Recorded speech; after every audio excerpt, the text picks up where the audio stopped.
cultural exchange, and UWL's very own battleship. Stay tuned, WMCM's Week in Review is next.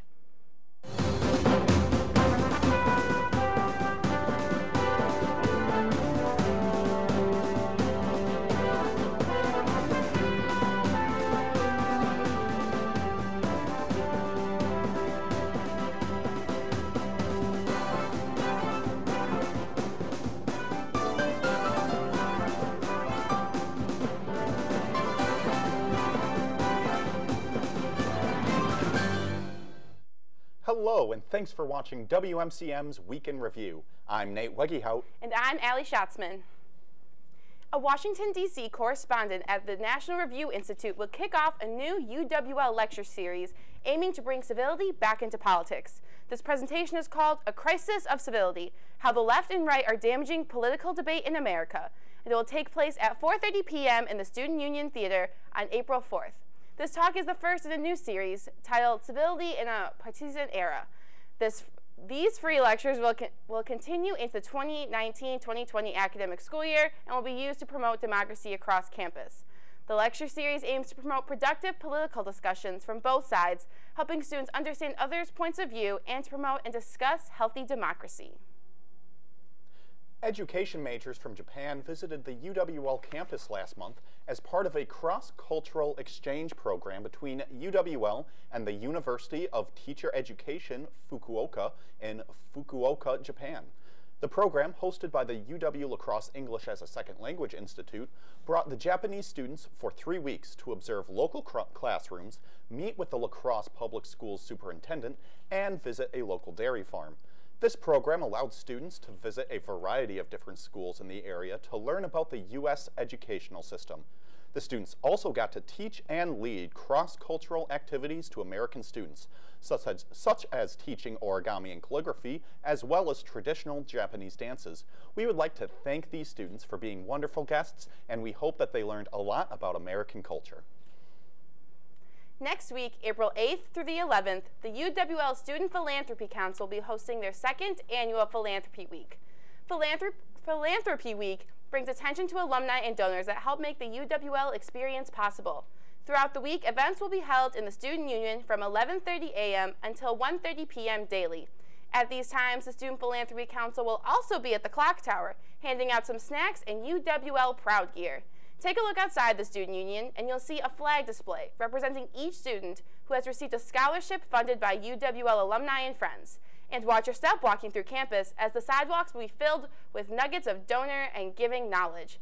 Philanthropy Week is a great time to appreciate just how great UWL is.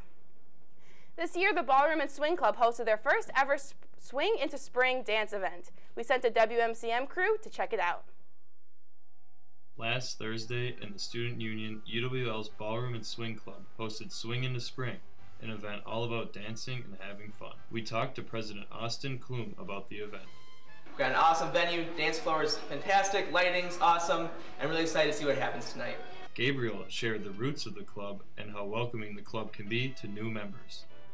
About 3 years ago, we decided to start that and just started a scene going, and it's just really, really cool. And since then, we've had close to around 50 people every time just getting together. So it takes a little bit of a jump to try it, but the cool thing is about swing dancing and really any dancing scene is everybody's like so welcoming. Everybody loves to teach and encourage and help you learn, and like it's never any judgment. The club is available to anyone. Vice President Kate explains her favorite parts about the Ballroom and Swing Club. So my favorite part about being in this club is it is very social.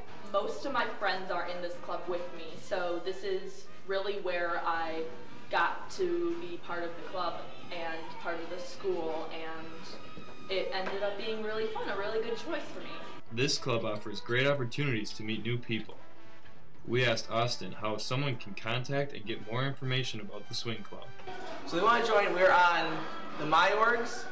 We also have a Facebook group, and then finally they can email me at clum.austin@uwlax.edu. For WMCM, this has been Noel Housen, Sam Brink, and Brady Fisher. Back to you in the studio. Now, here's Chip O'Brien to tell us about some UWL events. Thanks, Nate. Are you looking for a fun way to spend your weekend, or just craving for some warmer weather? Or the ability to jump in a nice pool to cool off? Well, UWL Rec Sports has you covered this Friday with their Battleship event being held in Mitchell Hall Pool. This event consists of teams of four using buckets and other tools in hopes of sinking or tipping their opponent's canoe. Who wouldn't want to get their other friends or teams wet in the pool? To sign up for this event, go on the IM League's website or on the Rec Sports page, or ask a worker at the Rec for further details. The cost for the event is $10 per team of 4. What a steal! Hope that event will make a splash in your weekend's plans. If that isn't your cup of tea, though, there are other events happening in the area, including the Wheels for All tournament that is hosted by UWL Sports Management. The tournament will allow you to participate in games of either wheelchair basketball or wheelchair handball in order to gain a better understanding of the sports and engage in some friendly competition. To sign up, email uwlwheelsforall@gmail.com, and it's only $3 per person to register. Hope you are able to hop on this fun opportunity before it wheels away. Now back to you, Nate. The UWL Music Department is hosting their annual Korean Wave program, titled Globalization of Korean Traditional Culture 2019. This year, the Global Pungmal Institute will be performing for UWL students, showcasing both traditional and contemporary presentations of Pungmal, or Korean traditional drumming. Under the direction of Byung-Sung Kim, the Chicago-based nonprofit organization provides community-based cultural and educational programming to promote traditional Korean culture and performing arts. The event will take place Saturday, April 6th at 2 p.m. in the Annette Recital Hall in the Center for the Arts. This event is free and open to the public. La Crescent Animal Rescue has many pets in need of loving homes. Here's some of the animals available this week in this week's edition of Perfect Pets.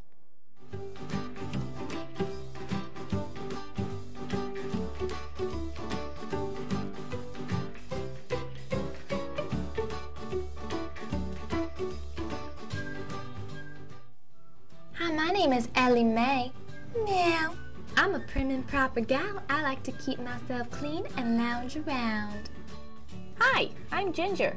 I'm new to La Crescent. Are those treats? I love treats. Yum, yum, yum, yum.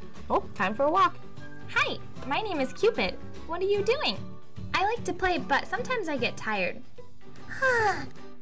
Okay, see you later. To find out more about adoption, contact La Crescent Animal Rescue at 507-895-2066.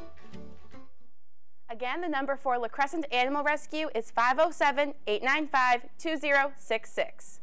Now, with this warmer weather finally starting to come around, it feels like spring and summer are finally on the way. And what a perfect time to think about registering for some summer classes.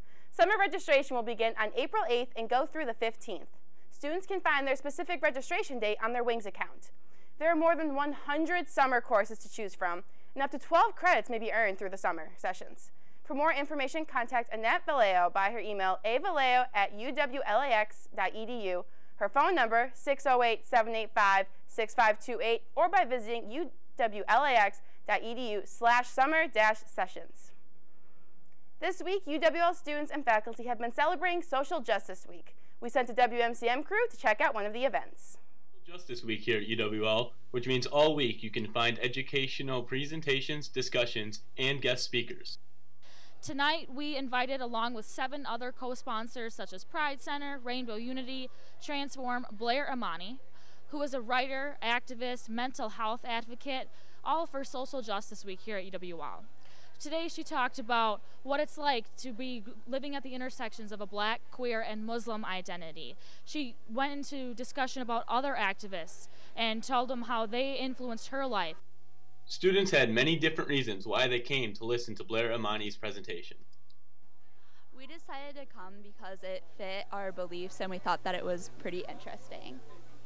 Yeah, so I know we both had to come for classes and it kind of fit both of like our personal, like our political beliefs, and seemed kind of most relevant to our college life and just kind of moving forward in society, especially with having an election today and especially the elections in the future.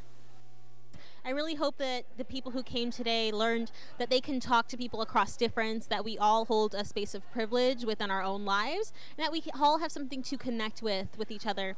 And if you go into every experience thinking that you have something to learn or something new that you can earn from a person, then we'll have much fuller experiences and we'll learn a lot more. If you weren't able to come listen to Blair speak, there are still plenty of Social Justice Week events for you to check out.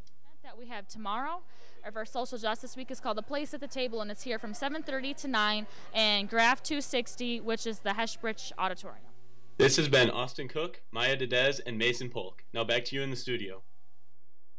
Be sure to check out the UWL website for more Social Justice Week events. The Student Health Center will be holding a free STI clinic next Tuesday. The special clinic will include testing for gonorrhea, chlamydia, and HIV. The clinic will be held in the Health and Science Center on Tuesday, April 9th from 4 to 7 p.m. The walk-in clinic is free to all UWL and Western Tech students. Men and women who are concerned that they may have been exposed to an STI are encouraged to come. Participants should not urinate for 1 hour before testing and need to bring their student ID. Seeing as these tests usually cost students anywhere from $4 to $14, walk-ins to the clinic are highly encouraged. Test results from the clinic will be available within 5 to 10 days, and you will receive a call from the center if the results are negative. Each week, the WMCM crew goes out and talks to your fellow peers in a segment we call Campus Insight. This week, we asked students if they voted. Here at WMCM, we believe that democracy is important, and it just so happened that yesterday there was an election. So we're asking people today if they voted yesterday. All right, did you vote? Yes. Good, democracy is important. Did you vote yesterday? I did. Do you think democracy is important? I do. Hopefully everyone voted for who they wanted to, and it's nice to have free elections. Did you vote yesterday? No, I didn't vote. Any reason why? No, I'm from Minnesota. So. That's a reason why. Yeah.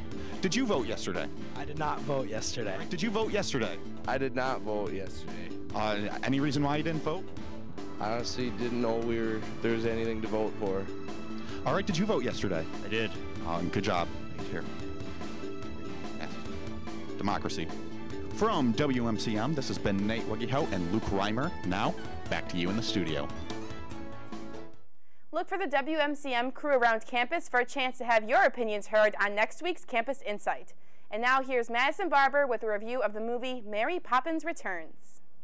The nanny, who is practically perfect in every way, has returned to the big screen. Decades after her original visit, Mary Poppins, played this time by Emily Blunt, returns to help the Banks siblings, Jane and Michael's children through a difficult time in their lives. However, she does not fix the Banks family dynamic alone, but relies on the help of Cockney lamplighter Jack. Bringing the movie to life through dance and song, Disney took a beloved film and made it anew. Adding a spoonful of sugar to Miss Poppins' already impressive legacy, let's step in time and take a look at this cheeky new reboot.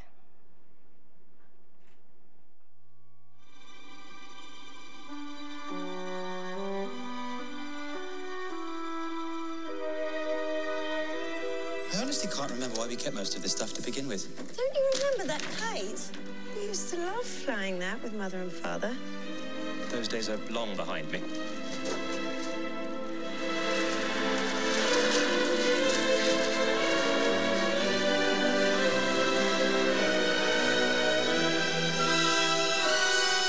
That's why I live and breathe. I was flying the kite and it got caught on a nanny. Mary Poppins, you came back. You seem hardly to have aged at all.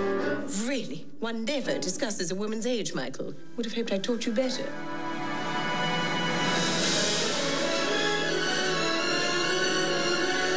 What brings you here after all this time? Same thing that brought me the first time. I've come to look after the Banks children. Us? Oh, yes, you too. We're about to lose our home. Everything's fallen to pieces since your mother. I miss Mother. Nothing's gone forever, only out of place. It's good didn't you come along when you did, Mary Poppins? How'd you do that? Do what?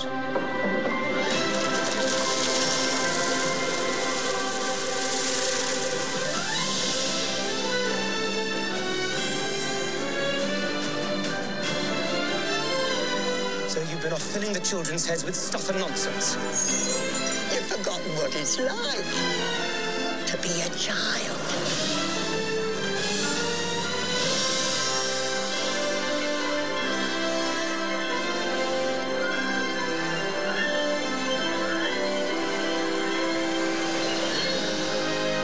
Everything is possible.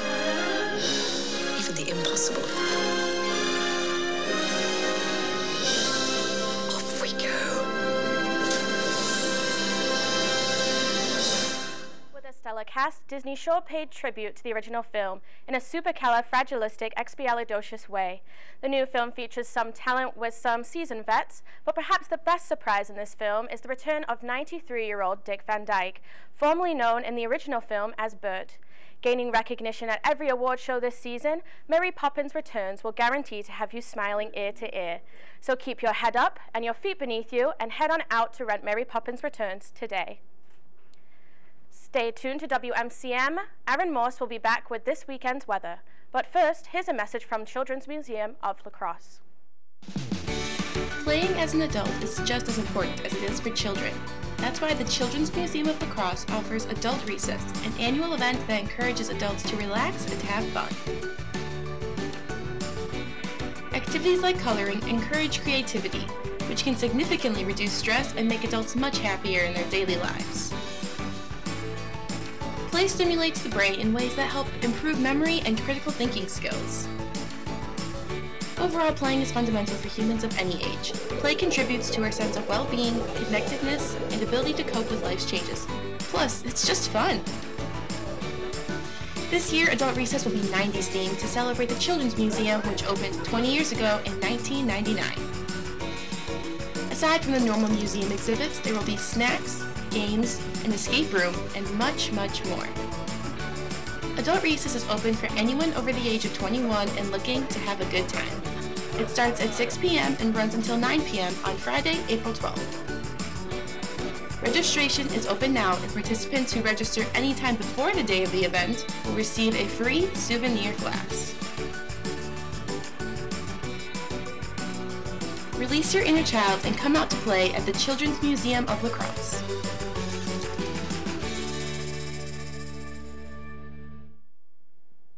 Welcome back to Weather. I'm Aaron Morris. A lot of us have been worrying about if the warm weather would ever come. Well, if you see here, tonight it is still going to be 40 degrees, and we will be getting our first April showers. But as we go on in the weekend, it will start to warm up. 60 degrees tomorrow, Friday, partly cloudy. It's a great first time to go out and get your bluff hike, go on a walk, hang out with some friends outside.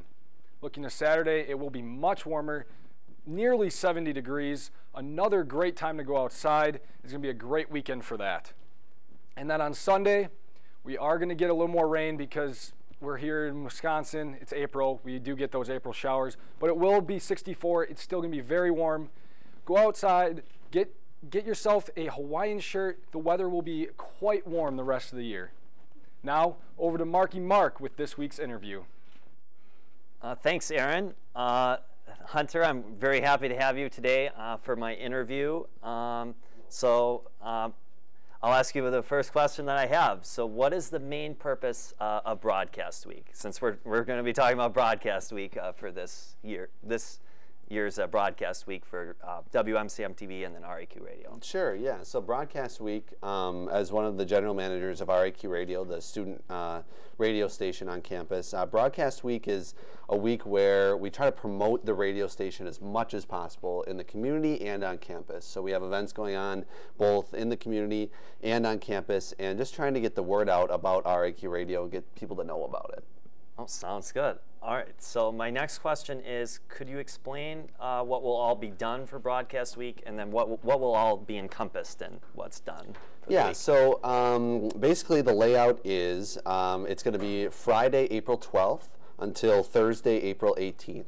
and it's going to be 7 days, but 5 days mainly, not including the weekend, because we're going to do our events on weekdays. But it all kicks off Friday night, April 12th, with RIQ Radio Bingo. And we did this last year. It was a lot of fun. It's going to be in the E-Cafe of the Union from 7 to 9 on Friday, April 12th, and kind of kicks off the week, so then we can kind of preview all the different other things that's going on the next week, which includes a broadcast live at the Clock Tower from 11 a.m. to 1 p.m. on Tuesday. We'll be having a couple shows actually live there. And then we'll be live at the Rec. We just confirmed 5 o'clock to 8 o'clock on both Monday and Wednesday night. So. And then we'll be at the U Thursday from 1 to 3 in the afternoon. So if you're interested, feel free to stop by, learn about what RIQ Radio is all about, and maybe even we'll put you on air. And then who should students contact if they have questions about Broadcast Week? Sure. Yeah, so if they have any questions, you can definitely contact the general managers, myself or Grant. We're the general managers of RIQ Radio, but we're going to be putting on we're going to be advertising throughout promoting throughout the campus of the different events going on. So they should be able to, those little TVs around campus will have the slide with all the information. Sounds good. So then, will there be any cost for any of the events or the activities that are involved? Yeah, no cost. In fact, we're going to have some prizes for the bingo, so it's free to get in, and you could even walk out with a little more than you had when you walked in with some of the prizes. So, but otherwise, no, zero cost to them. Just about coming and enjoying and getting to know the people of RIQ Radio.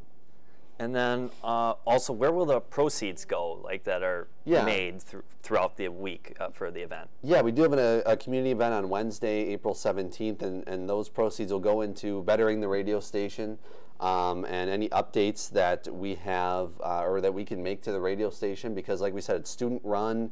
And so really it's all about making an opportunity for the students to practice their skills. And something as well about RIQ Radio is anybody can get into it, whether you're a broadcasting major or not. You are free to do a show. So we have lots of a range of different shows on RIQ Radio. So it's a lot about just making sure we have the resources to make sure that the students can use that and practice the best they can. And then what are all the different ways that word will get out about Broadcast Week around campus? Yeah, so like I said, the TVs around campus will be displaying what the events will be, and just look for us around campus. I mean, we're going to try to be out and about as much as possible that week. Again, Friday, April 12th until Thursday, April 18th. And just kind of make sure that you're watching out for us. Like I said, the Rec on Monday and Wednesday, and then the Clock Tower and the U. And then what is your favorite part of Broadcast Week, and what do you think makes it so special? I just love. Last year was the first year that I was kind of mainly a part of it, and what I love the best about it is just being able to be in the community and kind of make people aware of what we do, because at RIQ Radio, sometimes a lot of the campus doesn't know about it, so we want them to make sure that we know about it. So one week a year, we try to do that the best we can. I loved bingo last year. I felt like we really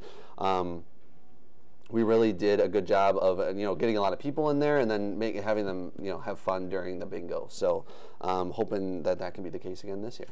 Oh, thank you so much, Hunter, for being on for my interview today. So I really appreciate it. So stay tuned.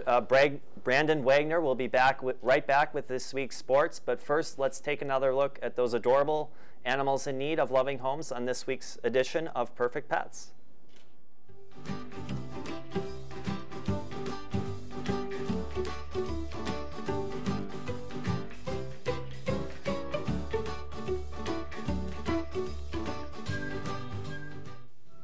Hi, my name is Ellie Mae. Meow. I'm a prim and proper gal. I like to keep myself clean and lounge around. Hi, I'm Ginger. I'm new to La Crescent. Are those treats? I love treats. Yum, yum, yum, yum. Oh, time for a walk. Hi, my name is Cupid. What are you doing? I like to play, but sometimes I get tired. Okay, see you later.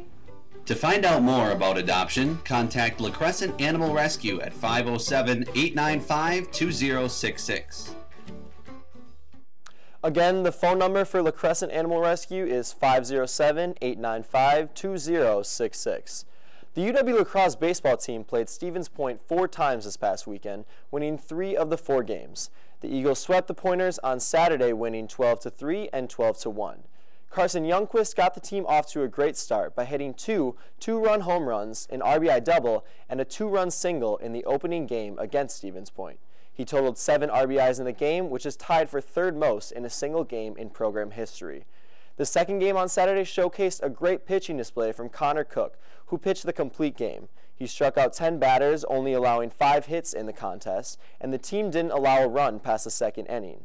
On Sunday, the Eagles won the first game 7-5.